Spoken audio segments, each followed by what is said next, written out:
down for me. Yeah. Okay, I'm gonna take the piss. I'm gonna take the piss. That doesn't change anything. You still are going to be arrested. For what? You don't have any proof on me. GloRilla just got slammed with a heavy sentence after cops claimed they found a massive stash of marijuana in her house. Add that to her past DUI and reckless driving charges, and it's looking like Memphis's hottest rapper might not hit a stage anytime soon. From the trenches to the top, this fall is looking brutal. The Memphis Queen is officially locked up, and the details are wild. GloRilla got arrested on July 22, 2025 in Forsyth County, Georgia, on felony possession charges for weed and a controlled substance. But listen to this. Don't get it twisted like she was out here running a trap or hustling weight. Here's how it really went down. Some grimy burglars broke into her crib while she was out performing at the WNBA All-Star Weekend, and instead of chasing down the real thieves, the cops flipped it on her. When police showed up to investigate the break-in, they spotted a little personal stash in her bedroom. And instead of protecting the victim, they arrested her. Imagine this. She calls the police because her house got violated, her family got traumatized, and her belongings got jacked. Yet she ends up in handcuffs. The real criminals walked free while GloRilla had to cough up a $22,260 bond, all because she had some personal stash sitting in her own home while she wasn't even there. Madness, right? Her clapback on social media was raw and unfiltered. It hit different. She jumped on Twitter with straight fire, racking up over 3.6 million views like it was nothing. She said, "My house got home invaded Saturday while I was in Indianapolis performing for the WNBA All-Star Game. And instead of focusing on finding the suspects, they focus on some cannabis. That's wild." Turn around for me.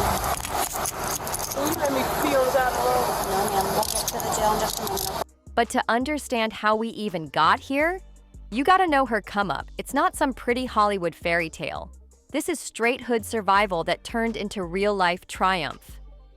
Gloria Hallelujah Woods didn't have it easy, coming from the blocks of South Memphis to headlining big stages. Picture this: 9 siblings, 6 brothers, and 4 sisters, all squeezed into one South Memphis spot. If you know that area, you know it's one of the grittiest, rawest neighborhoods in the South. Meals were never promised. Air mattresses were considered luxury, and making it to next week felt like winning the lottery. But Gloria, she wasn't just another kid in a packed house. Her mom gave her that middle name, Hallelujah, like she already knew this girl was different. While her brothers had names like Carmichael and her sisters had cool names, Gloria was marked from day one. And here's the twist for anybody thinking she's only about street anthems. Before she dropped FNF and took over the rap game, she was deep in the church. Yeah, she was singing her heart out in the choir, belting gospel classics like Amazing Grace and Encourage Yourself. Her family never missed a Sunday service, and she wasn't just rapping. She had real pipes and could sing her soul out. Forget the choir girl. Once high school hit, the street started calling, and Gloria picked up. Church visits slowed down while she started experimenting with that loud pack, and singing quickly took a backseat to a whole new lifestyle. That shift lit the spark that would eventually push her straight into rap stardom. By early 2022, Gloria linked up with producer HitKid, and what they cooked up was nothing short of explosive. FNF, let's go. So much money from FNF and I haven't made not one red cent other than shows, but I'm still prospering because guess what? I can rap in real life and ain't no MF one-hit wonder. I wrote every single lyric and every single song I ever put out. And even after all this, I still got love for HitKid because we came up together even though he'd been going behind my back ever since. This wasn't just another studio session. This was lightning in a bottle. That rare, once-in-a-generation type of energy you can't fake. The track blew up everywhere. It dominated TikTok, stormed the Billboard Hot 100, and even pulled in a Grammy nomination. But FNF was more than just a viral banger. It became a movement. It was an anthem for women tired of settling for less, a battle cry for independence. Free became a mindset, a lifestyle, basically saying, I don't need no dusty dude to validate me, pay my bills, or boost my confidence. But when success hits fast, drama comes even faster. The FNF wave brought serious heat behind the scenes. Hit Kid, the very producer who built the beat, publicly accused GloRilla and CMG of trying to snatch ownership of the track without cutting him in properly. And just like that, a celebratory anthem turned into a messy music industry fight, with everybody scrambling to grab their piece of the pie. That first taste of drama? Just the appetizer, because the music industry is crawling with vultures and snakes waiting to take a bite out of any young star on the rise. And Glo? She was the hottest name out, which meant everybody wanted a piece. Every major label was chasing her, flying her out in private jets, whining and dining her, promising her the world. But Glo wasn't some naive artist ready to sign her life away. She had street smarts and a sharp business mindset that kept her grounded. While most rookies get starstruck and rush to ink a deal, she took 2 full weeks meeting every label, sizing them up like a boss, before finally sitting down with Yo Gotti.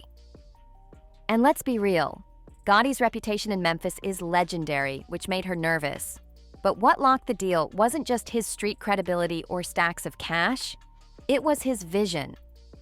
While other execs only saw FNF as a lucky viral hit they could milk dry, Gotti listened to her entire catalog and saw something bigger. Homeowner is a victim of a serious crime, and we are committed to bringing the suspects to justice. At the same time, we must continue to uphold and enforce the law in all aspects of the case. Picture this. Glo playing her unreleased tracks on a yacht while Gotti locked in, vibing hard, instantly knowing she wasn't a one-hit wonder. She was the next queen of Memphis rap. For him, it wasn't just about riding the viral wave, it was about building a dynasty. He saw an artist ready to carry the city's crown and keep Memphis at the top of the rap game. Success put a target right on her back, and the system wasted no time aiming for it. When we left off, Glo had just inked her deal with CMG, riding high off that FNF explosion. But what came next? A straight-up lesson in how the music industry and the legal system can team up to humble any artist who shines too bright. The first major warning shot came in April 2024, when Glo got snatched up in Gwinnett County, Georgia, on DUI charges. Now, celebrity DUI stops happen every day. But this one was different. The body cam footage showed it all, an artist being treated like a criminal before any evidence was even presented. You can see it in her reaction. Glo instantly knew the energy was off. She wasn't getting the benefit of the doubt. She was being profiled. Fame didn't protect her. It made her a bigger target. And here's where it got crazy. Even after she went through the entire field sobriety test, the officer kept making claims about her failing, while Glo stood her ground, maintaining her innocence the entire time. The footage showed a woman who was confused, frustrated, and slowly realizing the deck was stacked against her from the jump. Every day that we was in LA with Sweetie, that labels are going to try to sign you because of FNF, so watch out. I also told you to let me know when labels reach out so we can be on the same page, but you still went and signed my song without. That 2024 arrest? It should have been a wake-up call, not for Glo, but for all of us watching how the system treats young, successful Black artists. But instead of giving her a fair shake moving forward, law enforcement seemed to treat that arrest like a warm-up, because things were only about to get uglier. Meanwhile, Glo's career was exploding, like dominating the charts and shaking up the whole rap industry. Her collab with Cardi B on Tomorrow 2 went absolutely insane, cementing her as one of the realest voices in the game. But with all that spotlight came heavy scrutiny, and not all of it was fair. Behind the scenes, the pressure of fame was creeping into her personal life too. She'd already gone through a brutal heartbreak that left her so down, she barely ate for weeks. Add constant paparazzi attention and nonstop social media noise, and it started taking a toll on her mental health and relationships. That vulnerability she showed in interviews, fans loved it. It made her feel human, relatable. But in this industry, showing your soft side can paint a big old bullseye on your back. On top of that, legal problems and drama just kept stacking up. Beefs with former collaborators, producers falling out over money, business deals going bad, and the never-ending grind of protecting her image while life behind the scenes was falling apart. Most people would have cracked under that weight, but Glo kept showing who she really was at her core. When she caught heat for using an offensive word in her lyrics in August 2024, she didn't double down or play the victim. Instead, she revised the bars and addressed the backlash head-on. That level of accountability? Rare in the rap game. But it showed Glo wasn't just about hits. She cared about her impact and wasn't afraid to grow. I used to sing Amazing Grace. I used to sing this song called Encourage Yourself. You were really a singer. Yeah, I used to be singing in church like I had a good voice. And then once I had got in high school, we weren't going to church like that. When I got in high school, then I started. When I got in high school, I had started smoking weed. On August 24th, 2024, Glo took accountability head-on, dropping a revised lyric for Me and My B9 Got Naughty and sharing it straight to X. Fans lit up the comments calling her a considerate queen and saying other artists should take notes. Pure love for how she handled it. But the drama didn't stop there. Her debut album Glorious dropped in October 2024 and should have been nothing but celebration. But instead, it stirred another controversy. One track, Rain Down on Me, featured gospel heavyweights Maverick City Music, Kirk Franklin, Chandler Moore, and Kiara Sheard, a powerhouse lineup that had parts of the gospel community heated. Some questioned why these gospel stars would collaborate with an artist known for explicit lyrics. Her fans quickly clapped back with receipts, reminding everyone that Glo wasn't some outsider exploiting gospel music. She came from the church.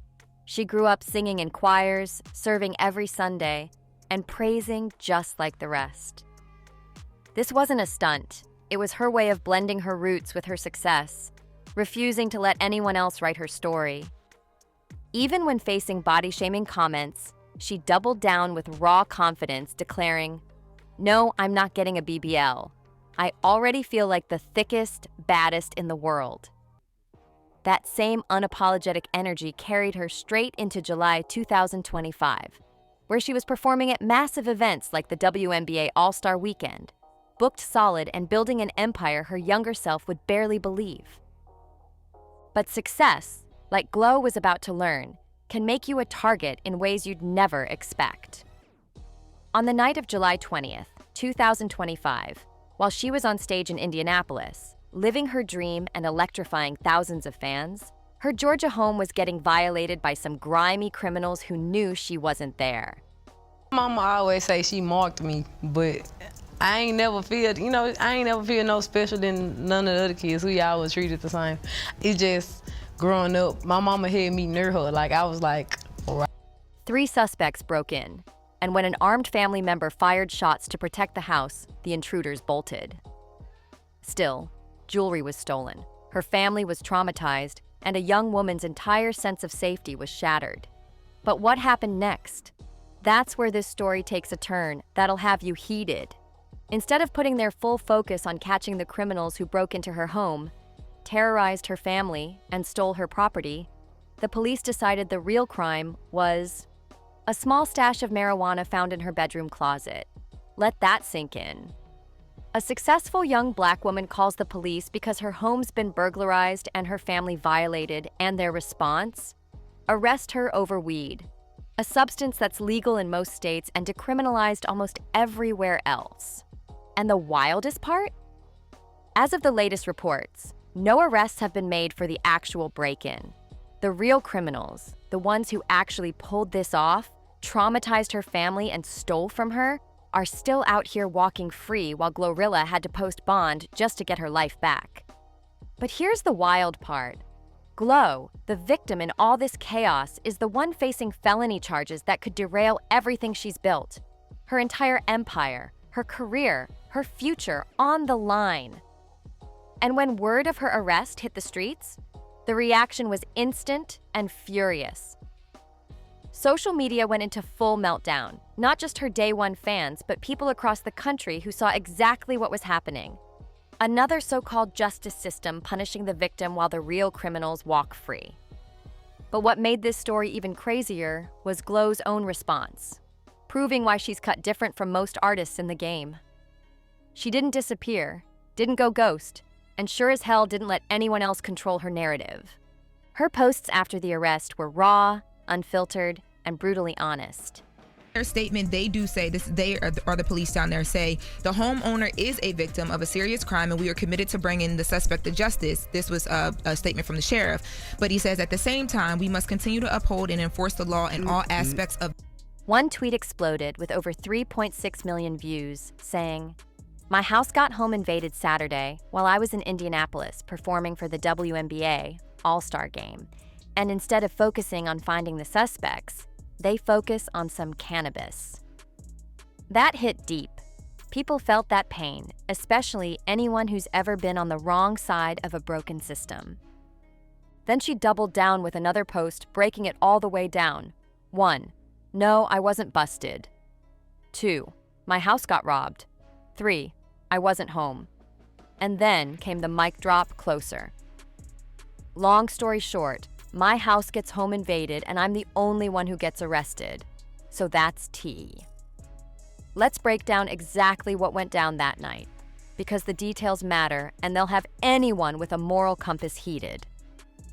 The Forsyth County Sheriff's Office responded to a burglary in progress call at 1:30 a.m. at Glo's spot in the Atlanta suburbs.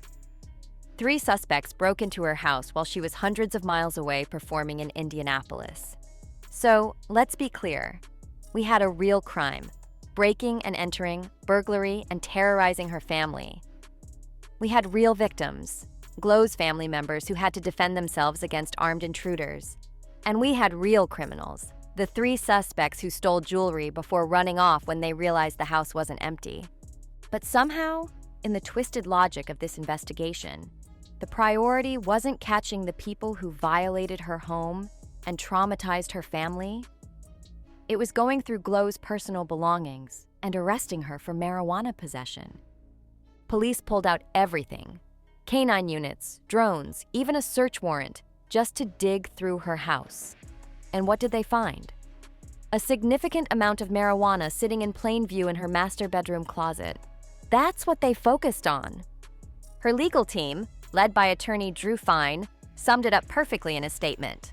In the statement, they say that the reason why they were able to arrest her was because the weed that they found was in a closet in the master bedroom. When Glo's family did the right thing and called law enforcement after a violent home invasion, police ignored the actual crime and instead got a search warrant because they spotted some weed. Think about that. She called for help and got handcuffs in return. No arrest warrants. None. The people who actually committed the crime, broke into a home, terrorized a family, and stole property are out here walking around free as birds. Meanwhile, Glo, the victim, is the one staring down felony charges that could put her behind bars for years. And let's be clear, this isn't just about weed laws or drug policy. This is about a fundamental failure of justice, a system more focused on criminalizing success than protecting victims. It's about a machine that seems built to tear down young Black artists who dare to build independence and wealth without asking for permission. And Glo ain't the only one who sees what's happening. The response has been massive. Artists, activists, and regular people alike flooding social media, all asking the same questions. How is this justice? How is this protecting and serving? How does this make anyone safer? You still are going to be arrested. For what? You don't have any proof on me. No, ma'am, I do. Okay. What's your proof? But maybe the strongest response didn't come from fans or celebrities. It came from Glo herself. Despite everything, despite felony charges that could destroy her career, she still pulled up and performed at her scheduled Glo Bash at FedEx Forum in Memphis. She didn't hide, didn't cancel, and sure as hell didn't let the system break her spirit. From singing in a church choir as a kid to becoming one of hip-hop's most authentic voices, Glo has always used her platform to speak truth to power and inspire others to do the same. And this moment proved she's still built different. This situation Glo is facing, it's bigger than one artist or one case. It's a pattern that hits young Black artists especially hard. The system seems wired to criminalize their success, to search for any reason to drag them down, as if to send a message. No matter how high you climb, there are different rules for you.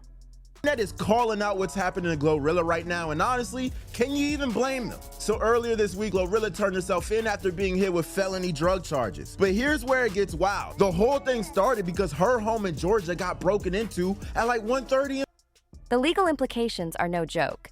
Glo is staring at felony charges, possession of marijuana and a controlled substance, that could lead to serious prison time if convicted. And even beyond prison time, these charges could block her from traveling internationally, shut her out of major venues, and threaten the empire she spent her entire life building. The irony? It's staggering. We're talking about a young woman who climbed out of poverty, who went from sleeping on air mattresses to running a multi-million-dollar empire, using her platform to inspire people and give back to her community. She's the exact type of success story America claims to celebrate. Yet instead of protection and support, she's being targeted and criminalized. And let's not act like this is happening in isolation. Glo's faced heavy scrutiny before, including that DUI arrest back in April 2024. It's almost like her success painted a target on her back that law enforcement just can't resist aiming for. Now she's heading into the fight of her life, battling felony charges in a system already showing its bias. But if her past tells us anything, Glo ain't backing down. With an unwavering legal team by her side and an army of supporters rallying behind her, she's about to take this fight head-on, and she's not going quietly. Attorney Drew Fine's statement calling Glo's arrest a disturbing window into how law enforcement priorities have become wasn't just legal talk. It was a moral stand that hit home for people all over the country who've seen the same kind of injustice play out before their eyes. The future of Glo's case? Still uncertain. The legal system moves painfully slow, and nobody knows how this will ultimately end. But one thing is certain. Glo has already won in the most important way possible. She's shown the world exactly who she is. A fighter, an inspiration, and living proof that no matter how heavy the obstacles, you never give up on your dreams. 3 years in jail. Wow. Yeah, I did. Except from stealing from Kmart cereal. Yeah. That don't sound right. No, I want you to be honest, because you've got this on the paper. I don't like the fact that you dug that up. No, we're gonna cut the cameras. No, but that, like, you didn't go to jail for 3 years for stealing cereal, right? Yes, I did. Whether she's cleared of all charges, whether justice is finally served, or whether this just becomes another example of a system that fails its most vulnerable, one fact is crystal clear. Glo's impact on hip-hop, on culture, and on young people everywhere is already cemented in history. Thanks for rocking with us on this breakdown. Drop your thoughts in the comments. What do you think about this case? Smash that like button, subscribe to the channel, share this video with your people, and I'll catch you on the next one.